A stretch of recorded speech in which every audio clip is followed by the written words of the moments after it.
This is Hacker Public Radio episode 3229 for Thursday the 17th of December 2020. Today's show is entitled Linux Inlaws S01E19. Redis and is part of the series Linux Inlaws. It is hosted by Monochrome and is about 74 minutes long and carries an explicit flag. The summary is: our two chaps interview Itamar Haber of Redis fame. This episode of HPR is brought to you by archive.org. Support universal access to all knowledge by heading over to archive.org/donate.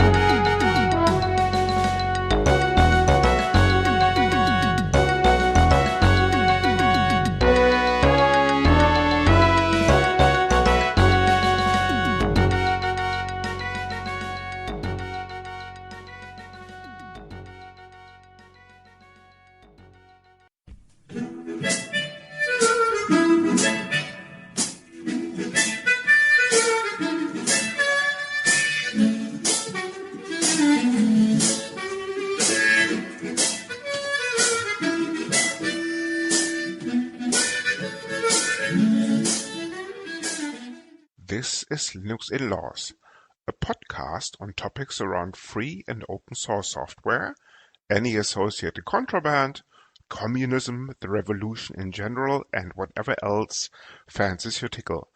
Please note that this and other episodes may contain strong language, offensive humor, and other certainly not politically correct language. You have been warned. Our parents insisted on this disclaimer. Happy, Mum?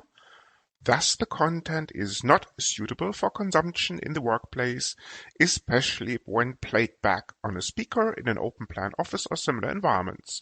Any minors under the age of 35, or any pets, including fluffy little killer bunnies, your trusted guide dog, unless on speed, and cute T-Rexes or other associated dinosaurs. This is Linux Inlaws, Season 1, Episode 19. Redis. Martin, hi, how are things? Hey, good morning, Chris. Things are fine, things are well, and our favorite project is being discussed today, or one of our favorite projects. Absolutely. Let's put it that way. It's a great pleasure to have Itamar Haber on the show. Full disclosure, we recorded this interview late October when Israel, where Itamar is living with his family, it was still in lockdown or under lockdown mode. So the sound quality may be a little bit off here and there. We do like to apologize for this, but overall I think it's a great experience, and we are rolling with the interview now, and see you on the other side.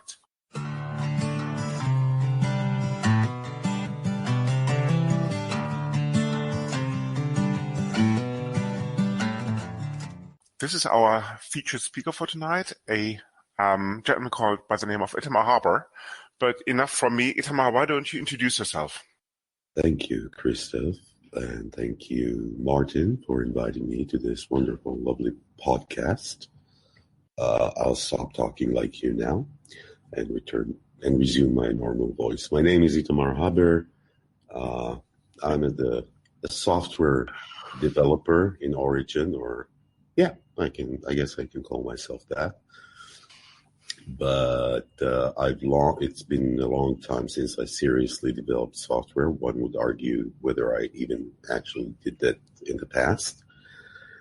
Currently, let's start like chronologically and go backwards if it's of an interest. Feel free to stop me, right? Currently, no, because look, I'm almost 48 now, so I've got a lot of stories. Right now, I'm working in a very interesting company called Redis Labs. By the way, I know both of you from there, so hi again. But I've been with Redis Labs for a long time now because I'm so old, almost 8 years.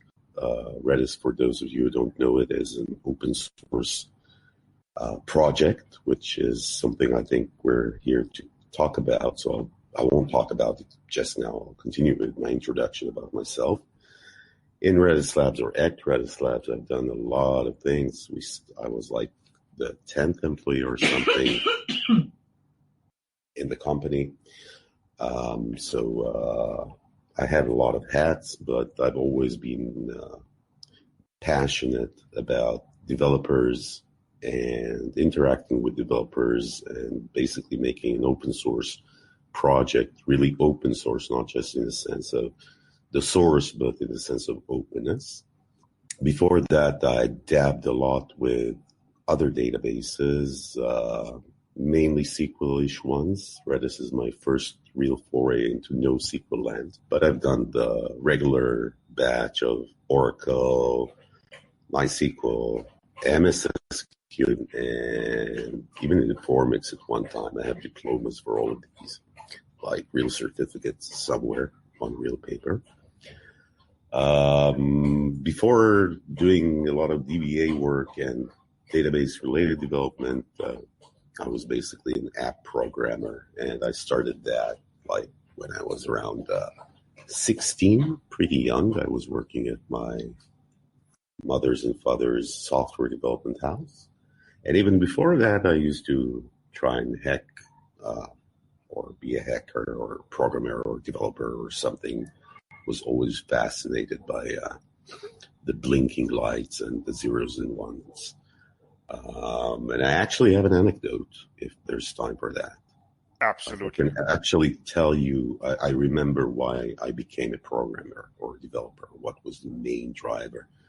So one of the first machines I ever touched was something called a K-Pro. I don't know if either of you or the audience have heard of that machine, but it was amazingly, it was a portable computer. It was a computer you could move from one place to another. It was amazing. If you can embed like images in a podcast, can you put image in a podcast? Not really, no. That's a great idea.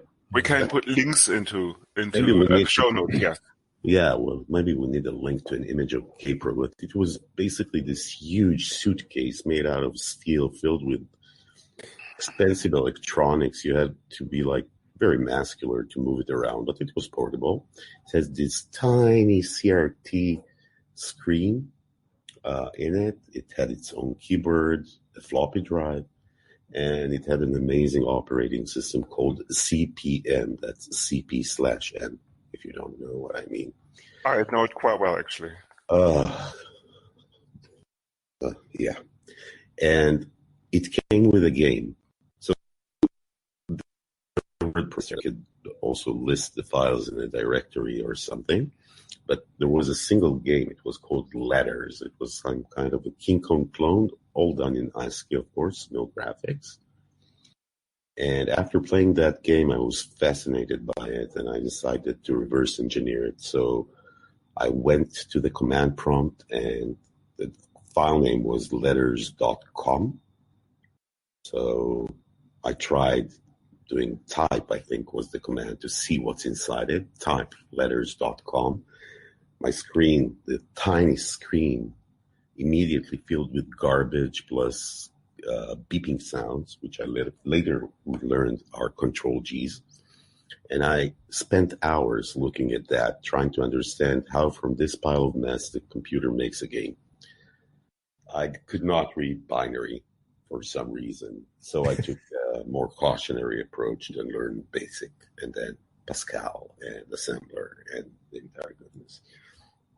I still make a decent game, though. I still don't understand how letters work or anything in computers, but fair enough. Side the point. So you've invited me here to talk about open source? Well, this is an open source podcast, yeah, but we can talk about communism, we can talk about political views, we can talk about free and open source software, anything really, of course. Ideally about Redis as well. Redis comes to mind as one of the more popular open source projects that Redis Labs does, yes. So we want to talk Redis open source, I guess. Yes. Sure. Maybe I work well with questions, if you can point me, but I guess the first question is tell us a little about Redis. Exactly. For those few people who do not know Redis among our listeners, maybe why don't you give a short overview about this popular in-memory NoSQL database? Great. So you said all the keywords, NoSQL in-memory database, or maybe a data structure store. Let's break it down. It's a project. It's an open source project. It was instigated, created, and lovingly maintained by an amazing fellow called Salvatore Sanfilippo, an Italian guy, simply brilliant, more of an artist than a developer, which makes him a great developer, I guess. Who basically was like shutting down one startup that he opened with a friend. That's like early 2009, I think. And after having developed some sort of an application, found a gap in existing technologies. And we're talking about basically the inception or the beginning of NoSQL or whatevs. So the idea was, I have this relational database. Let's go with MySQL. And I love it. I do a lot of things with it, but it's not really the best tool for some of the tasks that I have and I'm currently using it with. Whether it's too big or too small or too complex or too slow, whatever, there are limitations and constraints, excuse my pun. So like any good artist, instead of letting it slide, he decided to create something of his own, something that already existed in some form. If you're familiar with Memcache, Redis is kind of a spiritual successor of Memcache in a lot of senses, but ironically, it wasn't inspired by Memcache. I'm not sure that Salvatore, the creator, was also referred to by his nickname Anti-Res, or Anti-Res, or Anti-Rez, as he calls himself, was even aware of Memcache. So he just went ahead and developed something that would help him as a developer, or he thought would be helpful for other developers, and just open sourced it. And this sounds very fast, and it was actually quite fast. He wrote the first prototype for Redis in very small time. It's actually available somewhere in the archives. It's a TCL-based version of Redis, 300 lines long, but it's basic Redis in TCL. And after this proof of concept, he went ahead and basically began what is a very interesting career choice. He began being an open source developer. That is, he set his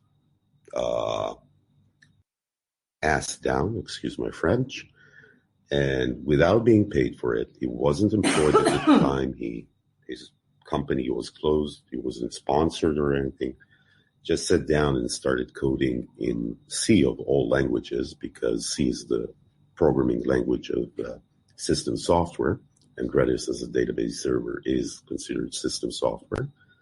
So basically started coding Redis in C, and after, I think, 7 months or so, or 6 months, there was the first version of Redis. So late 2009, if I'm not mistaken. And at that time, Redis wasn't known. It wasn't even popular. Salvatore had some credibility as a developer from his other and previous experiences. So he had some followers and stuff like that, but it was still unused. And somehow, during, I think, the first after the first release, during the coming 2 years, the popularity of Redis just shot up. The popularity and also the capabilities. A lot of that, in my opinion, was due to the fact that Redis was an open source project with a leader, maintainer, a creator, dictator, if you will, a very opinionated one, for sure.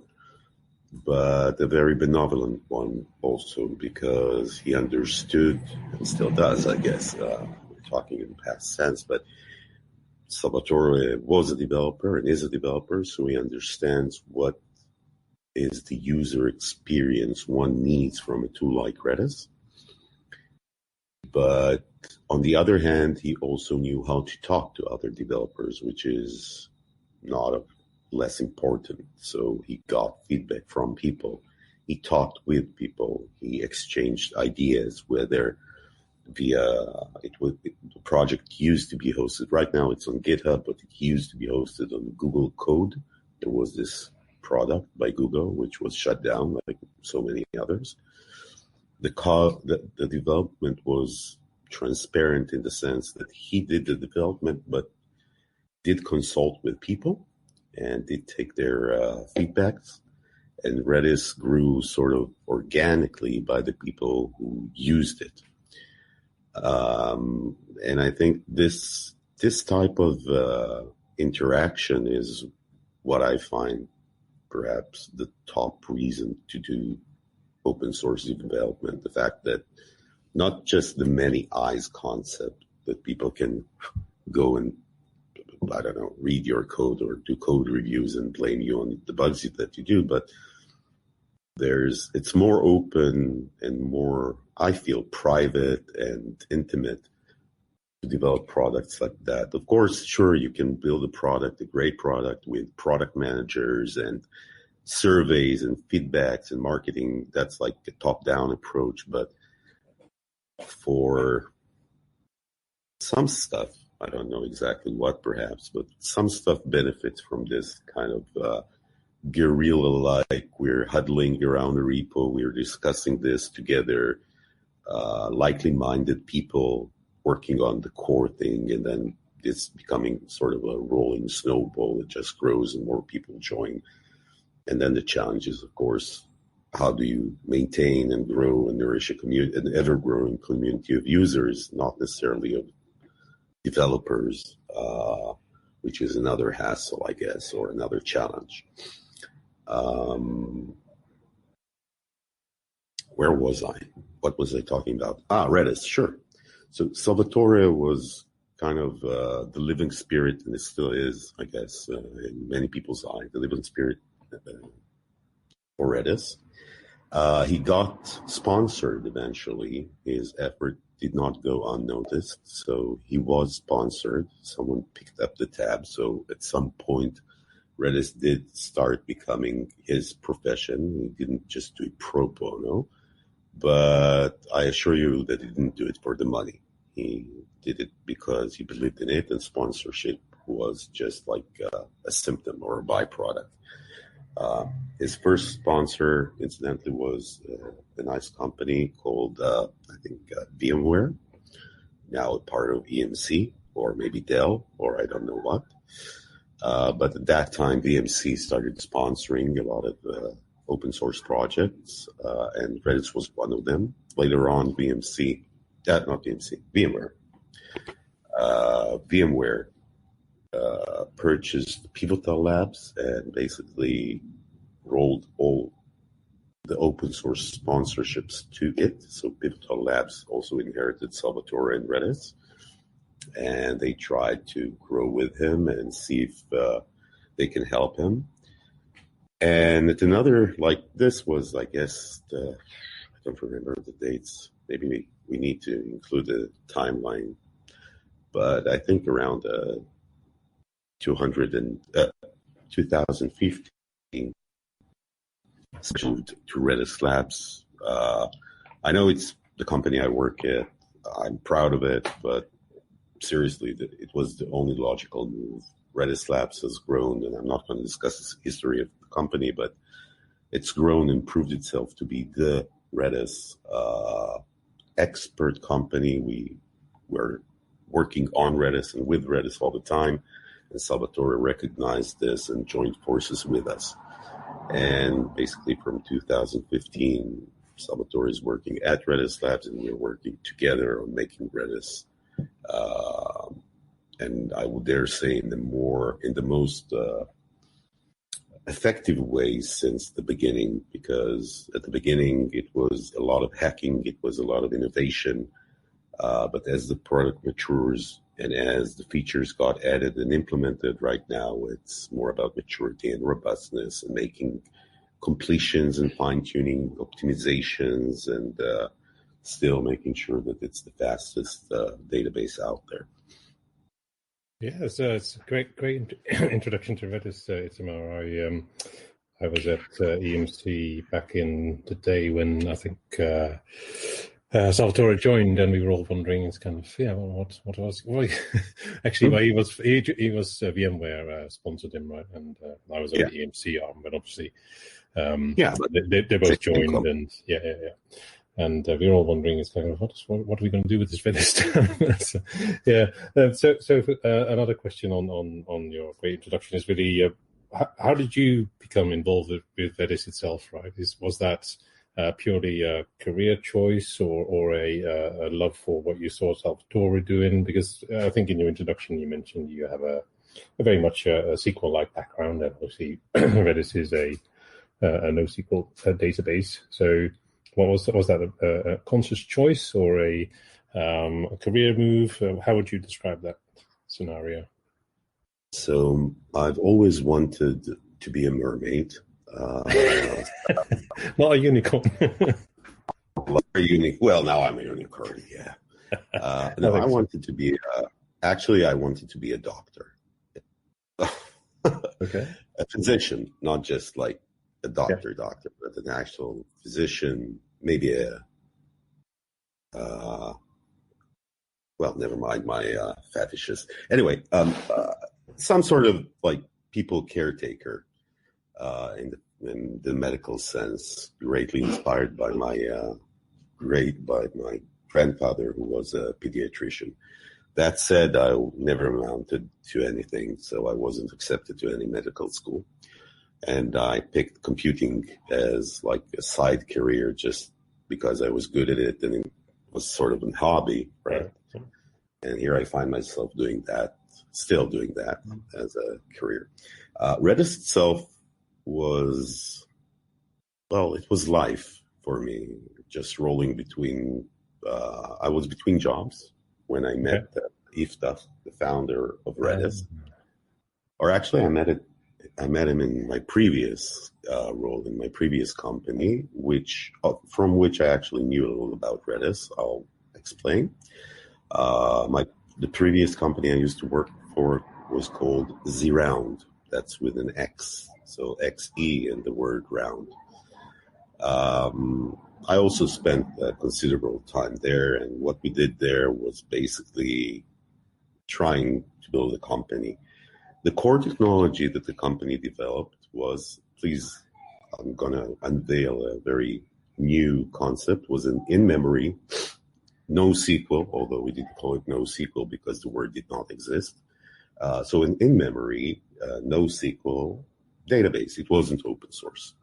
It was distributed, had cluster. It wasn't Redis, but the core premise was very Redis-like, and there was no Redis for us to copy when we started at around 2 or 3, or I don't remember when.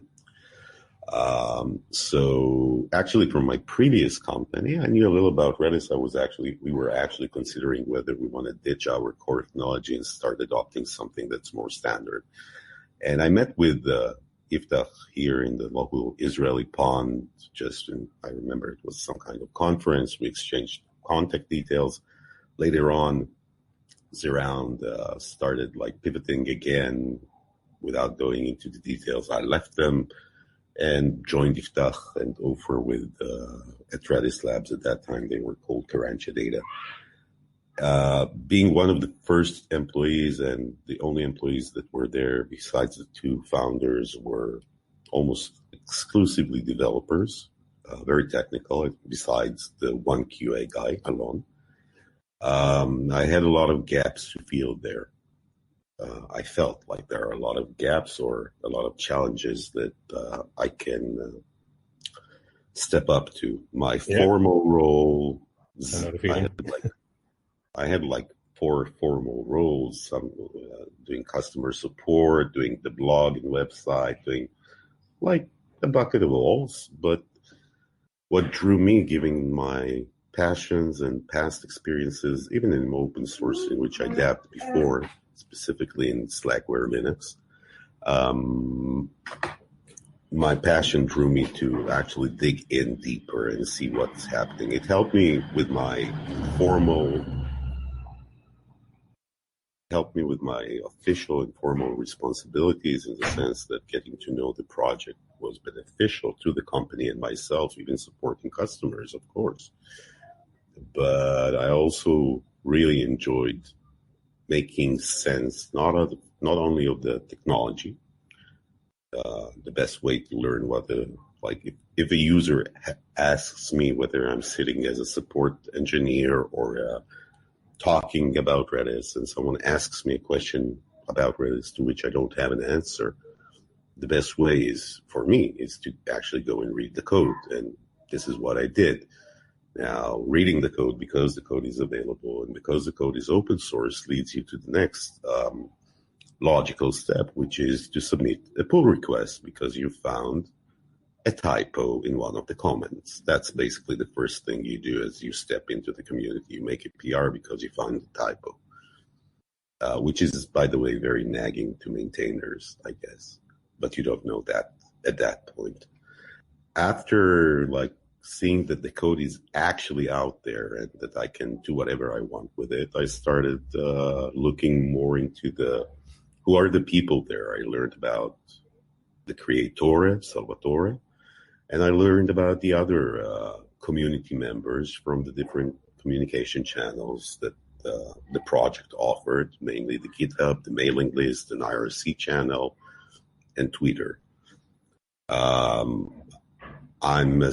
I think I'm not the most outgoing person, perhaps in real life, I don't know, but online I allow myself much more, and it's easier to connect online. So I made it a point, knowing the people who I saw visiting there, getting to know them, trying to help them, or reaching out to them for help, whether for me or one of the people who approached me. And it felt very natural to become a part of the community, just because there was kind of a void there, a void for, I'd call it a community, not manager, because I'm the last thing I'd call a manager, but someone or people who make the community tick along. In Redis's case, it was even more prominent, this void or lack of person, because Salvatore was very unpredictable in what he did and how he communicated with people. Some people he would engage in discussions, others, or even the same, would just leave dry and hanging with stuff. So there was a lot of place where people wanted to get involved, to dive deeper, take responsibility and ownership, not just wait for someone to tell you to do something, just try to be helpful, see where you can make the biggest impact. And I think I was one of them. Over the years, I established that. But all in all, it's sort of a growing experience, in the sense that there is no recipe. You just have to play it by the ear and see where your fortes are. If you can do everything, if you're a super developer and if you know everything, and if you can write good documentation or blog posts or tutorials and whatever, then you can do anything. But if you're not an uber person, and even if you know just one good thing, or know to do just one thing, maybe it's design a logo, maybe it's developing a web page or whatever, these kinds of skills are also crucial in every community. And the challenge, I think, in every open source project is attracting community members who can contribute in a substantial way, not just fix typos. Sorry, go ahead. Yeah, I'm leaving myself. If you have questions, feel free. But obviously, that has been more than insightful, especially about the origins of Redis and Redis Labs, for that matter. Itamar, just a quick question. Full disclosure, I do work for Redis Labs. So did Martin before I decided to defect, but that's a different story. Yeah. Anyway, yes, shortly after I joined Redis Labs, just for fun, basically, I did a kind of quick poll on GitHub to see how many projects do require Redis as one of their dependencies. And I was really amazed. And that was about 2018, give or take a few months. Mm-hmm. I was really surprised, basically, how popular Redis at that stage already was. Redis was then used in virus scanners, mail systems, primarily as a key value store in terms of a simple not a simple cache, but just a cache. But Redis has much more to offer. I'm just thinking kind of along the lines of modules and stuff. What is your opinion on the kind of this first use case that apparently many people still use Redis for, and the new bits and pieces, inverted commas, like modules like streams that have entered the code base over the years? So I'll start with a little confession. When I joined Redis Labs, and my first task was actually understand Redis, not dive into the code, just know how to do a get set, or what do people use it for, right? Or how do you use it? I was very, very frustrated. It took me a long, long time to actually get it, what Redis is about. And I totally blame my SQL-ish background. I was so biased toward traditional views, and given my experience, that it took me a long time to dumb it up and come up with Redis. And once I did it, it made perfect sense. I think the simplicity that Redis, besides all its advantages, technical advantages, I think the fact that it's so simple, both to get up and running with, with the defaults, and this is something that we're very, very proud of and try to maintain, the fact that you can just get it and start running it, and it gets up in less than a second, and regardless the size, and it just starts working out of the box, is amazing. And on that, the simplicity is a design principle in Redis. So it's not just the first out-of-the-box experience, it's also the kind of interaction that it offers and the visibility into what you're doing that is kind of unique. I think this gives it a lot of love from developers who appreciate this simplicity, this transparency, both the fact that the open source is open and they can look at it. They're not afraid of putting it as a dependency and just knowing that it works. Of course, the fact that its history speaks for itself. Redis's history, its stability and performance is also a very good, comforting piece of knowledge for developers. Granted, Redis is mostly known as a cache. That's partly because it was sort of and I said a memcache replacement. I'm not sure it's a total replacement for memcache. The opinions are usually, if you're looking for simple caching, just caching, be it a blob or something, take memcached. But if you want anything more, you can use Redis. You don't have to use Redis for that, but if you want more, you can use Redis or need to use Redis. So I don't have numbers. I'd say a lot of Redis deployments nowadays are just stupid caches even. They just do get and set the values. But once you cut this, or once you take this use case and put it aside, there are a lot of interesting use cases. And you did this search. I did my searches. I can look for the link, but there's this kind of website that lists all message brokers, queue managers, and stuff like that, all technologies. And besides appearing them as Redis, because it can do PubSub, it can do lists, it can do for queues, and now it can do streams, Redis is also there because I think half of the tools use Redis in order to implement their logic, like all sorts of things like Celery and Sidekick for different languages, like queue managers.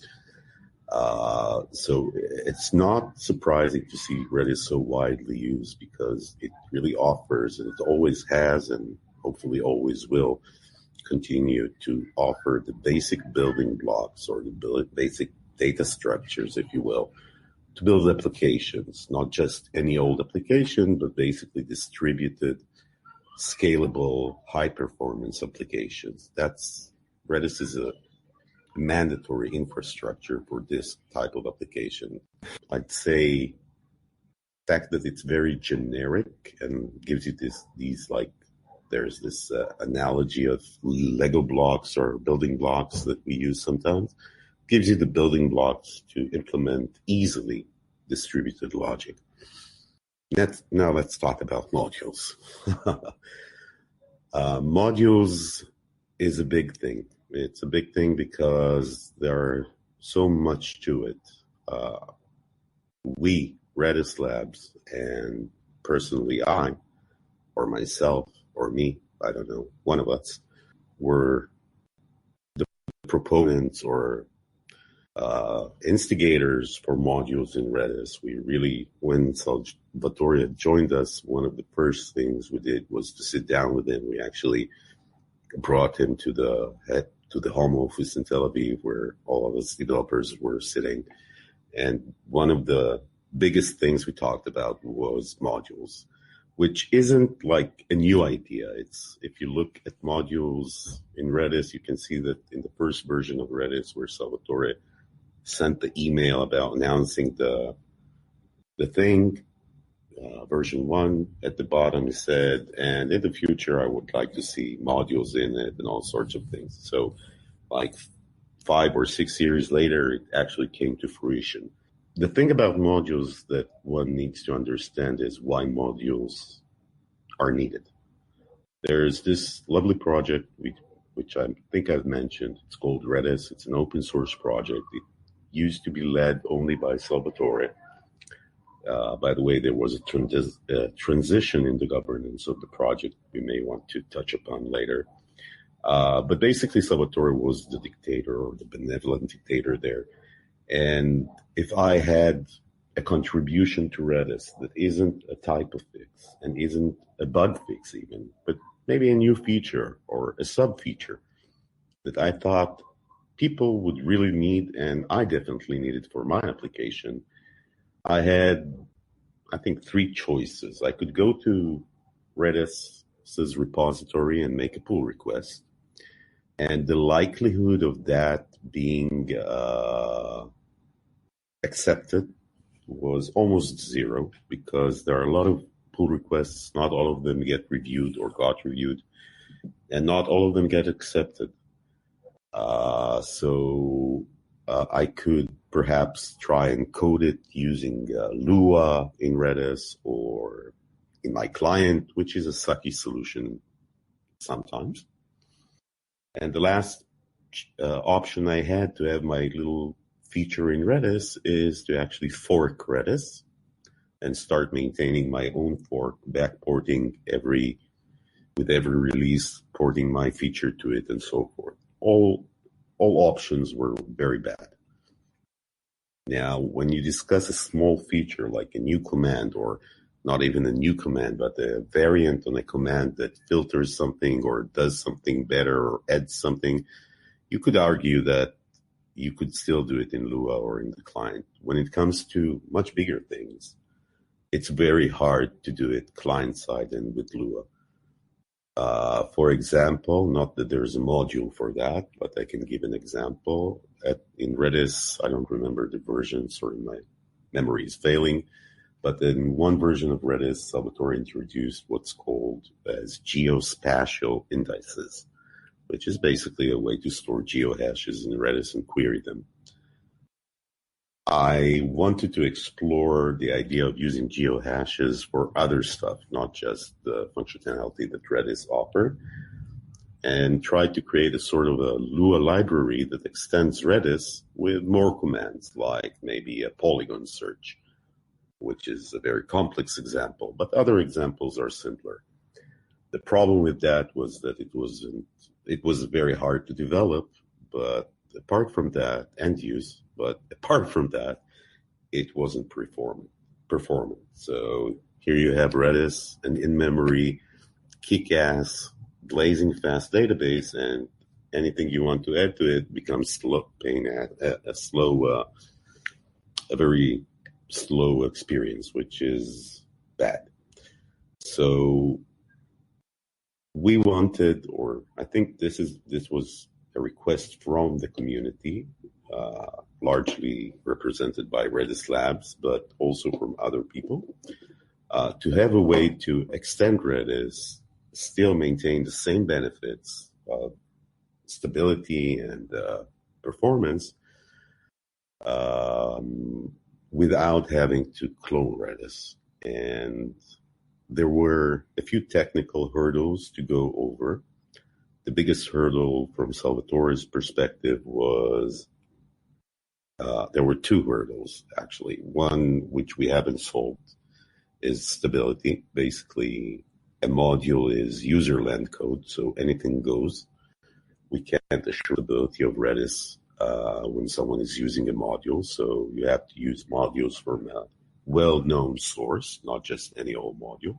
The other problem was, and which Salvatore solved quite brilliantly, was he wanted to have compatibility between different versions of modules and different versions of Redis. So if I have a module that was developed for Redis 5, and now there's Redis 6, I can upgrade my Redis 6, and the module not only continue running, but I could basically use the same binary. So I'm talking about binary compatibility as well. But once that got designed and solved, we got the first version of modules API and started working with it. I was one of the beta testers, and I developed a few modules in my time. So it was a really great experience. It was like a rush of joy. Suddenly the sky were the limit. You could add anything with the module to Redis. I think 3 or 4 years later, when you look at it today, I see what happened with modules. I think modules are all in all a good approach. Redis Labs, we in Redis Labs identified a few interesting directions that we want to take Redis to. That is, take Redis in the sense Redis is an engine, Redis is a server. It gives us a lot of infrastructures in terms of scaling, persistence, high availability. We even have clients in every perceivable language. And we're exploring the possibilities of leveraging all that plus the performance in other data processing segments. So we have Redis Search for doing text search and indexing. We have Redis Graph for graph databases, which, by the way, uses a very nice, slightly new technology of sparse matrices, and I don't remember what all the technical details, but it's faster. And we're also doing the same with AI now and time series, basically trying to marry the Redis benefits with best-of-breed approaches to tackling problems in data processing nowadays. So all in all, I think modules are a great approach. I don't see these modules anyway, becoming a part of Redis itself. It doesn't make sense. Redis itself, the core needs to be a core, generic. It may include modules in the future, the core, but modules that are generic enough. And I hope to see more modules coming. The real problem with the module development is that the barrier is a little high to enter there. Interesting perspective, Itamar, especially the recent developments there. You just touched on a very important subject. Over the summer, there was a lot of news, as in headlines, with the change of the governance in the project because Salvatore stepped down. maybe you want to kind of elaborate a little bit on this one, and especially kind of the new governance structure in contrast to Salvatore being essentially the owner, the benevolent dictator for life, and now the kind of team approach that is in place. Totally. So it wasn't a real surprise for anyone who was monitoring the project or following even Salvatore. Like, I remember from a long time ago that he said, I want to do Redis for 10 years or something like that. Like, when he talked about projects, he said there are little projects which I go through, which I finish after a week or a month. But Redis is the kind of project I want to spend a lot of time with, like in a 10 years time frame. And he certainly did that. But the project, and I think I touched it, has gone through several stages. It was created, it got popular over time. More people joined, more users requests. And eventually, I wouldn't say it plateaued, but it came to a point where a lot of work is needed in just maintaining it and improving the existing, besides creating new features, which is what Andres and I think every developer in the world really likes. We all like to develop new shit. We don't like to maintain it. At least that's my view as a semi-developer. So I think at the end of the day, and after such a long time, Salvatore just needed to breathe. He wanted the project to continue. He just wasn't able to both maintain it, develop it, and do everything around it. And we were preparing for that. After he joined the company, some of our developers got to work with him more closely and get more insight into his code base and the way he's thinking and designing. And it's only natural that when he decided it was time to step back, and he's still with Redis Labs and he's still involved in all that, but he's not doing day-to-day coding or answering GitHub issues. He basically appointed two of the top brilliant people in the world, and certainly in Redis Labs, to take over the project in the sense of lead it. Now, the fact that he gave it to two people, that is Yossi Gottlieb and Oran Agra, two amazing developers, basically changed the rules of the game. It's no longer just one. With all the pressure of being the sole dictator, there are benefits to being a dictator. Like, you say something, and whether you're right or wrong, this is what happens. But the minute it got split between two, it's either one or more. It's not two. And it's a good approach because the project is currently at the scope where I think it's big enough to fit into a couple of people's brains. We need experts in different domains. We need there's a lot of interaction. There's a lot of tasks. So it's more than just one person. And it's still just open source, right? It's not that we're actually monetizing off it. It's basically put out there and will be continued to put out there for the good of everyone, I hope, to use and grab freely. We're not changing the license, despite whatever you've heard.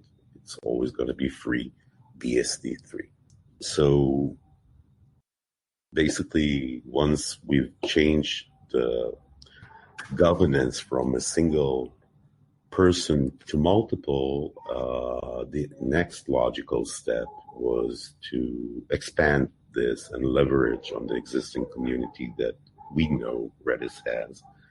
So the governance that we shaped is now made out of a governing body to which we've invited two notable and contributors to Redis. One of them is from Amazon Web Services, Madeline Olson, and the other is Zhao Zhao from Alibaba. Both of them have been loitering and bugging us and talking with us in the repository, making good code contributions, good reviews, good points, and really understand their Redis. They know their Redis. So these guys, girl and guy, are also part of the governance. I also got invited, by the way, not as a developer. I'm like the non-technical member.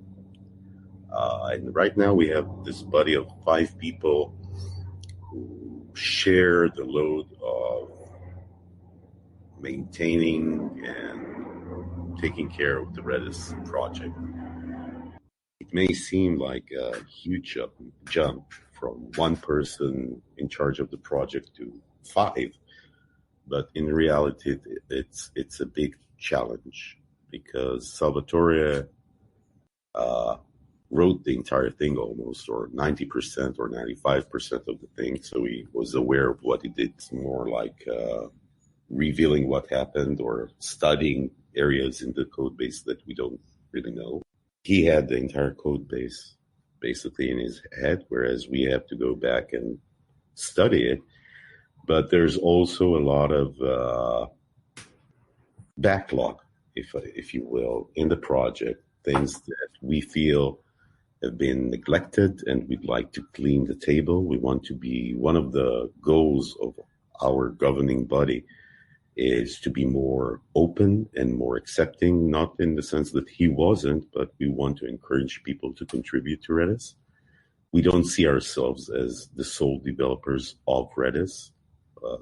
Quite on the contrary, I think everyone in the governing board would like just to be in the position where they can do code reviews, or even not that, have people who do code reviews and just like navigate. The idea of the core governing body is to set the direction and see how Redis should go. It's not necessarily implement it. And we think that the only way to scale the development of Redis and the open source project, of course, is have more able developers join the effort, any kind of developer, in any aspect, whether it's the docs, whether it's the tooling, whether it's testing, whether it's, you name it. We can't cover everything. We know each one of us is just one person, and we are only 5 at best, and none of us is maintaining Redis open source as his day job. All of us have other jobs, right? So we definitely want to encourage more participation, and this is, I think, the biggest challenge for Redis now. How do we find, attract, nourish, help people who want to help and are interested in contributing to the project? We started that. Basically, we've established a milestone in the Redis repository. It's called the 6.2 milestone. We want to release the next version of Redis 6.2 by the end of this year or early in the beginning of next year. We see that version as a version that's less about new features, and more about, like, we call it gap completion or API completion, or just making sure that a lot of often requested things that were requested in the past get into 6.2. So new commands, we don't want to break, we use semantical versioning now, so we can't just roll out a patch with new commands. We need a minor version at least. So we are planning to release the next minor version, that is 6.2, which will include a bunch of new commands, basically as much as we can shove there, that we can, if we get the time to implement them, plus a few optimizations and stuff that are too risky to do in the patch.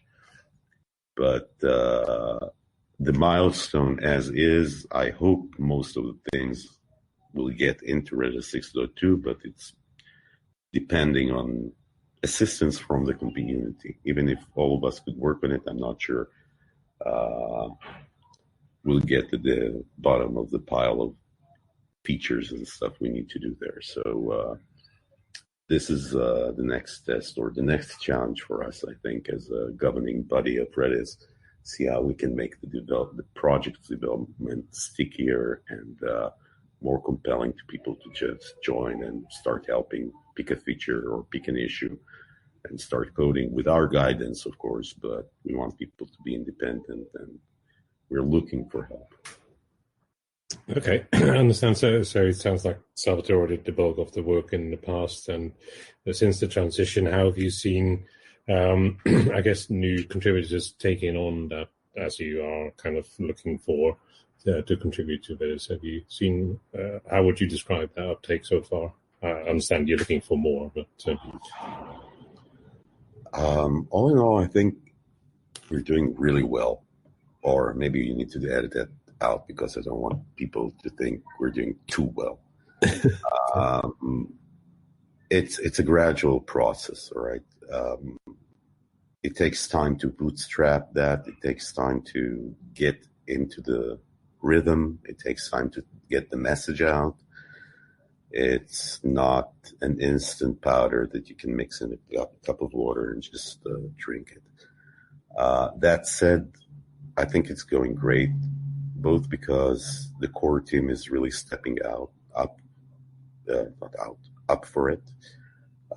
Oran is doing an amazing job. He's super responsive, and that's, I think, one of the critical things you have to have. You need to be responsive. So he's covering the repo from one side to the other. He's responding to new issues. He's also going through older issues and giving them love and care. We're also doing that, but he's doing it very, very, he's very focused on that now.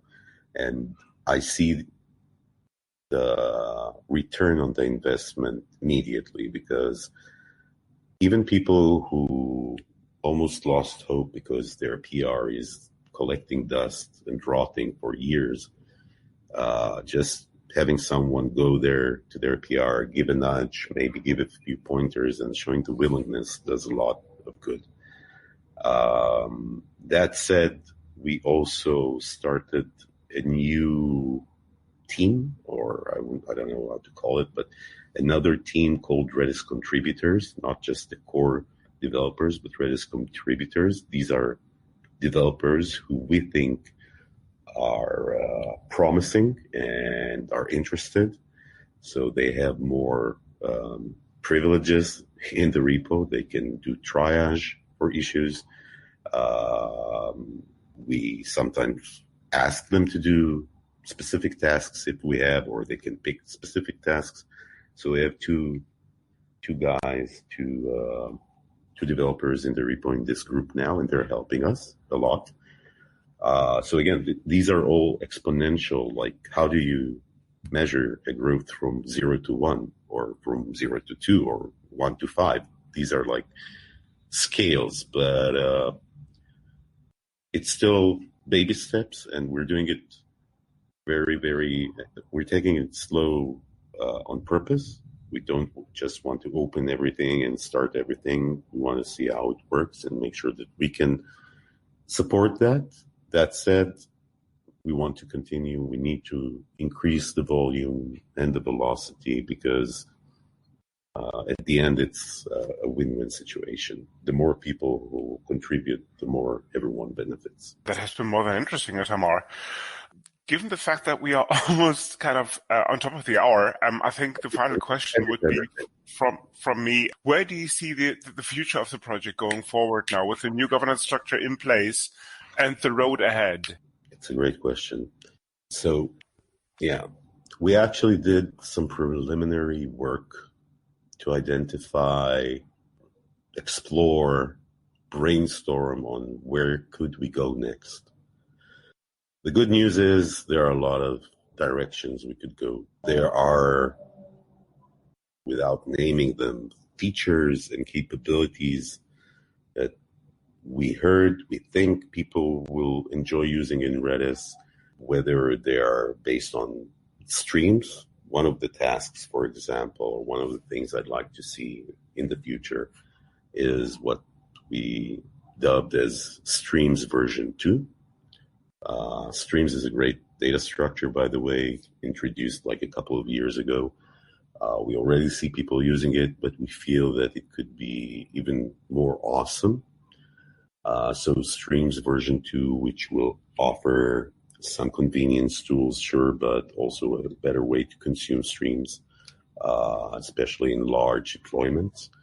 That's one way, or one direction I'd like to see Redis going. Basically, some of the streams need some, I think, love and care to take it to the next level. But there are also like totally orthogonal features which are not necessarily streams related, whether it's a new data structure that could be added to Redis, stuff like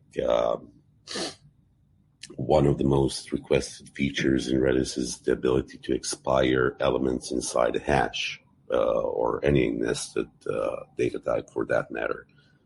So we're examining that, or seeing if we can give something that will solve this problem and others, maybe perhaps even add, dare I say it, a schema to Redis, which is, as all NoSQL databases are, a schemaless database. So maybe we need a schema in Redis.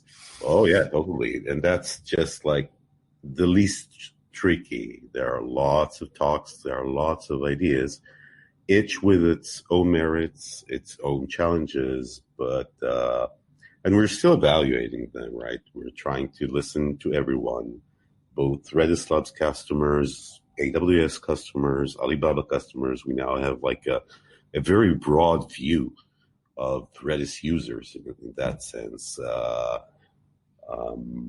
But it basically, we have a lot of ideas, and I could go on and on listing them and getting wild. I can even say distributed transactions.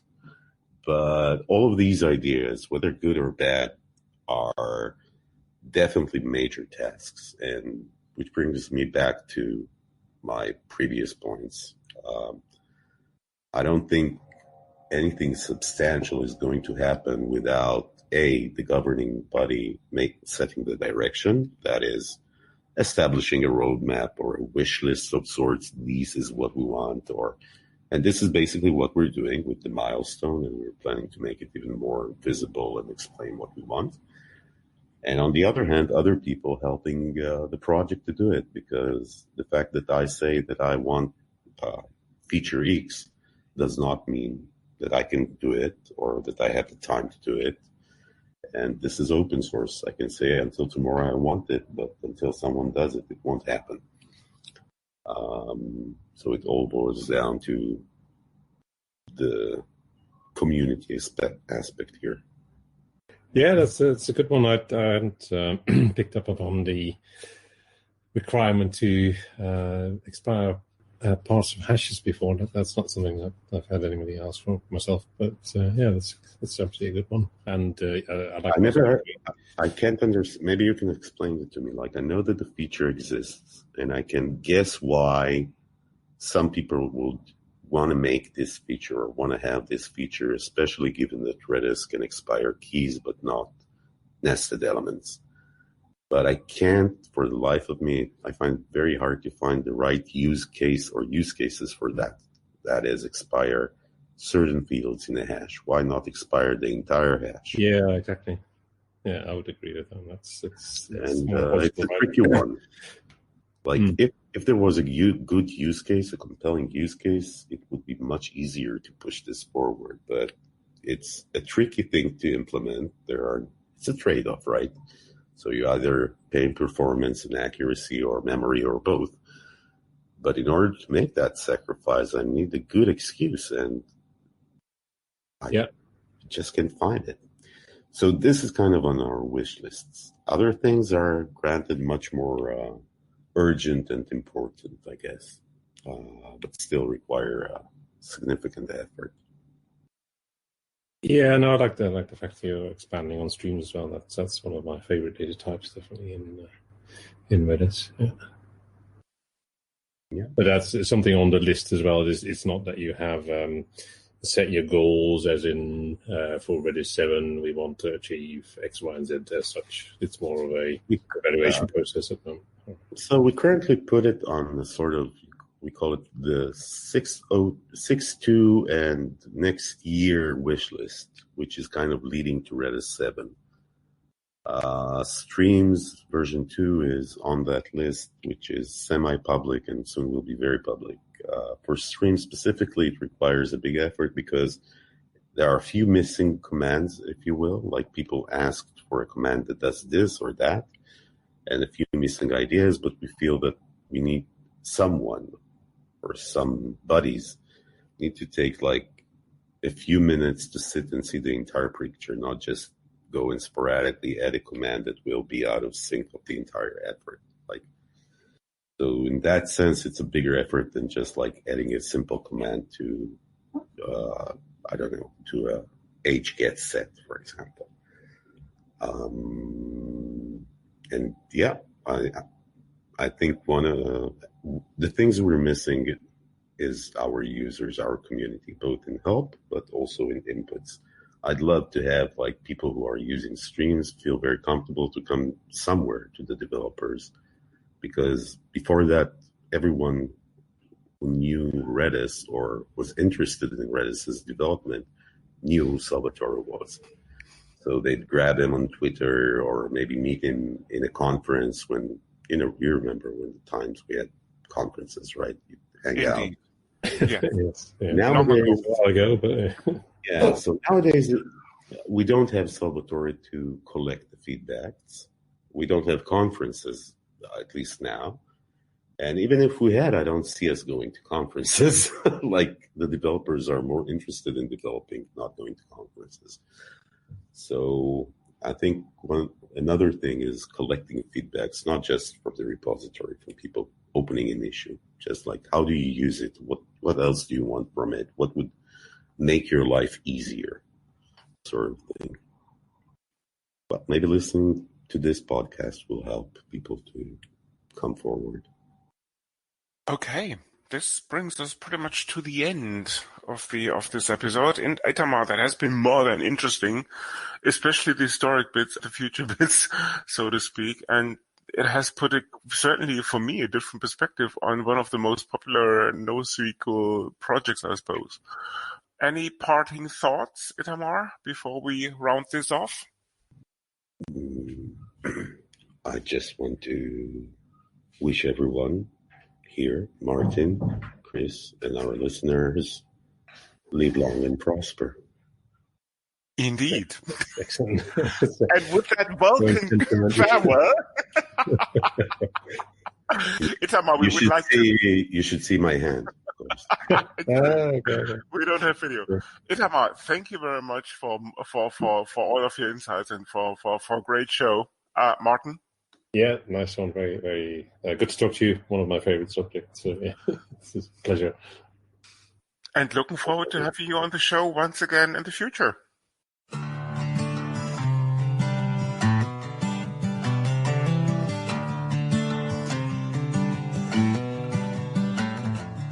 Okay, that was a very interesting interview, Martin, don't you think?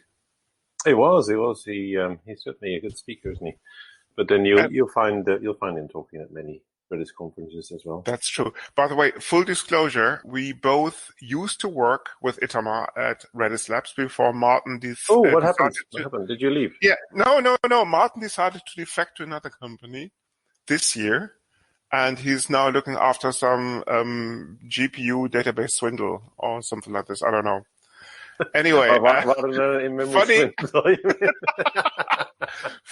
funny enough, of course, Redis Labs is also the company where Martin and myself met.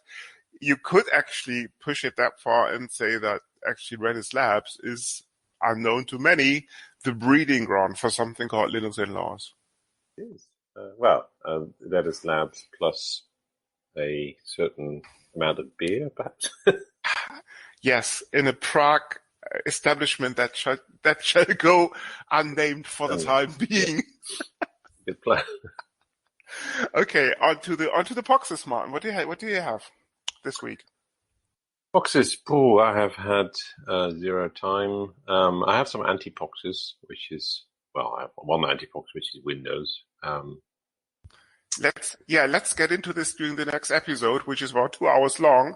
The merit of Windows. Anyway, and others. If you want to run anything on Windows, just create a Linux container and do it like that. Because you will save yourself a lot of time. Yeah. You could also, of course, use something called WSL 2.0 if you really want to. It's not. Yes. Yeah. Is it not? Okay, great. Maybe the topic for another episode. My box of the week is a book called On the Broad.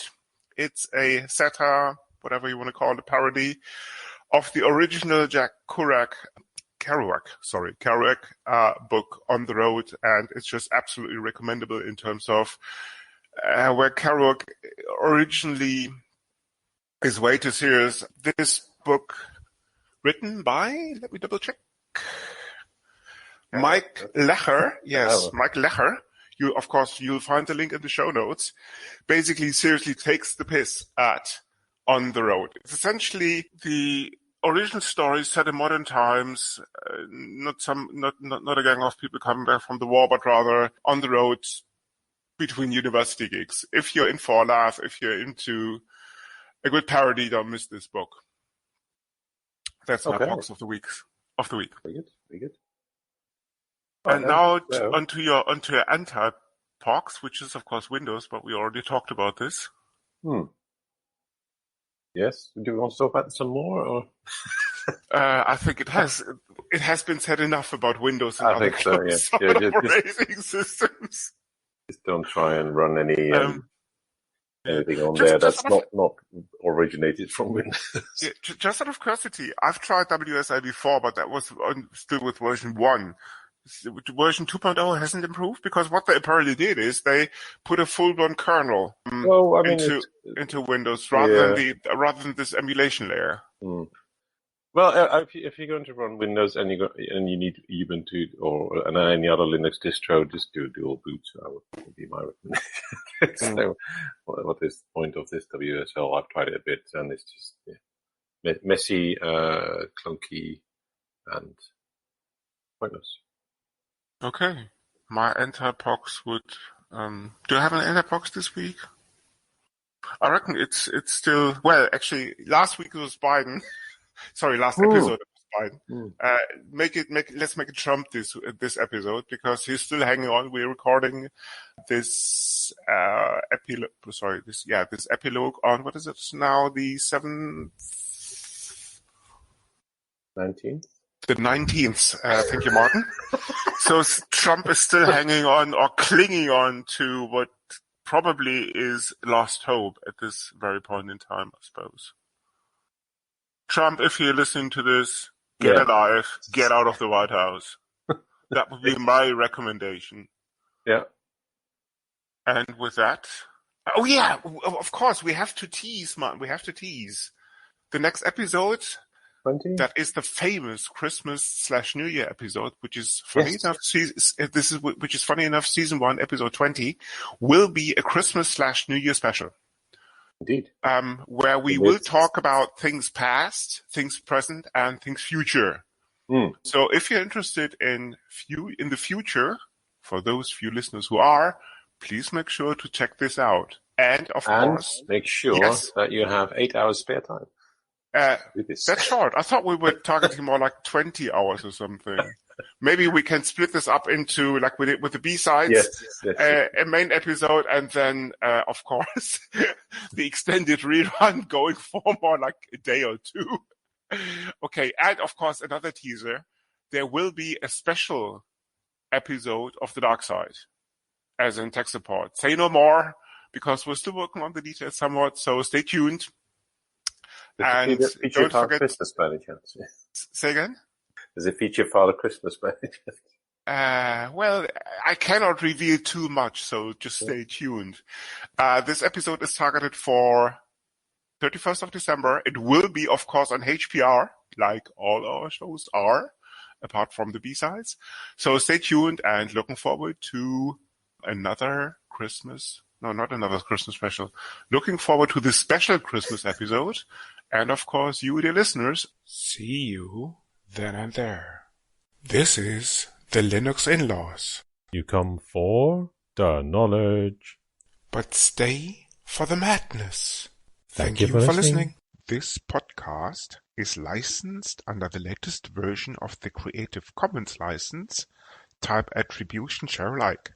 Credits for the intro music go to Blue Sea Roosters for their song Solid Market, to Twin Flames for their piece called The Flow, used for the segment intros, and finally to Celestial Ground for their song Sweet Justice, used by The Dark Side. You find these and other ditties licensed under CC at Jamendo. a website dedicated to liberate the music industry from choking copyright legislation and other crap concepts.